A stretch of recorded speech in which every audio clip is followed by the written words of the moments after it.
Waking up at 3 o'clock in the morning is always a serious test of endurance. Outside our window in Buenos-Ayresa it was still deep night. Of course, in recent weeks we worked on Moscow time anyway and we were used to waking up around 4 or 5 in the morning, but getting up at 3 is a completely different level.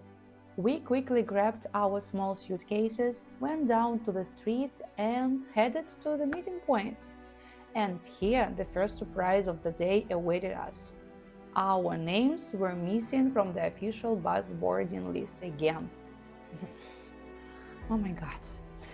We had to spend several minutes convincing the organizers that we were not random passers-by who decided to walk around with suitcases in the middle of the night and spontaneously go to Antarctica.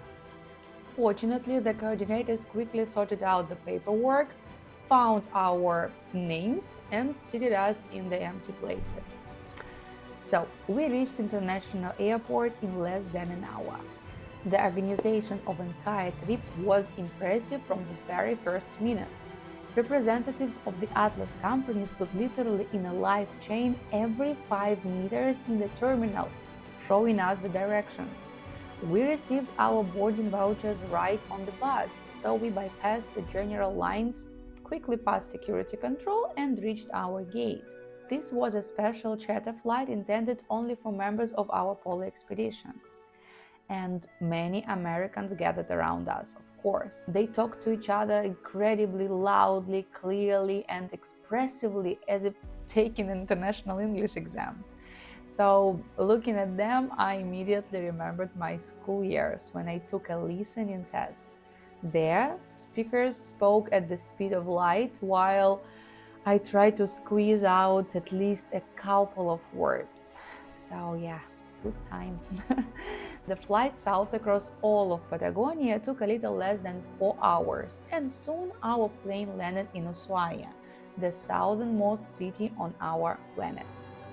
At the Ушуайю airport, we were met by representatives of the Wayfinder company, who were responsible for our land program. Each guest was given commemorative souvenirs and special expedition gear to rent, waterproof pants and warm gloves for future landing. At the exit to the excursion buses, a small confusion with the lists arose again, but we solved the problem in a couple of minutes because for us this has already become a familiar matter. So, having a quick breakfast on the go, we went on a bus excursion through the picturesque Tierra del Fuego National Park. The trip after a 4-hour flight seemed a bit exhausting. It was a classical excursion, like 10 minutes tops to take pictures of beautiful lakes and forests and then back on the road.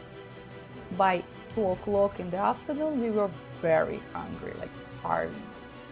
To our delight, the bus brought us to the wonderful French restaurant, where we were served refreshing gazpacho, baked scallops, and delicate lemon pie with red wine. And surprisingly, the cuisine outside the capital turned out to be even more delicious than in the best restaurants of Buenos Aires, just like back home in the St. Petersburg. Washing down our dinner with a glass of wine, we went to the pier where our expedition vessel, World Traveler, was docked. The bus pulled up to the pier itself, and the carrying ship staff immediately took our suitcases. So we began to climb up the high gangway, and right at the entrance, ship captain Vitaly met us, greeting us in fluent Russian and welcoming us on board. We were the first of the arriving passengers, so we received maximum attention. Then we walked through a real walk of fame. Several dozen ship employees lined up, smiling and applauding every guest. I even felt a little embarrassed by so much attention. So in the lobby, we were treated to cool champagne and exquisite snacks. And here they did not lose us. So in 2 minutes, we received our keys and went to look for our cabin. The ship was built very recently in 2022, so inside everything looked perfect. pressure wood finish, no scuffs, and a huge panoramic window facing the water. As soon as we unpacked our things on the shelves and inspected the cabin, the safety drill alarm sounded loudly throughout the ship. According to the international safety rules, all passengers had to urgently put on orange life jackets and go up to the fourth deck. Using elevators during an alarm is strictly forbidden, so everyone walked up the stairs together. On the deck, the team explained to us in detail how to properly fasten the jacket and what to do in case of real emergency in the ocean. Right after that, the first general briefing took place in the main hall, where we were introduced to the scientists and guides, among whom were guys from Moscow. This full day ended on the open deck. We drank Aperol spritz, talked with travelers from India and all other different countries, and silently watched as the vessel headed out to the sea and the shore gradually dissolved beyond the horizon. So, the first day of our big polar journey is coming to an end. We are on board the ship of our dreams and ready for new adventures.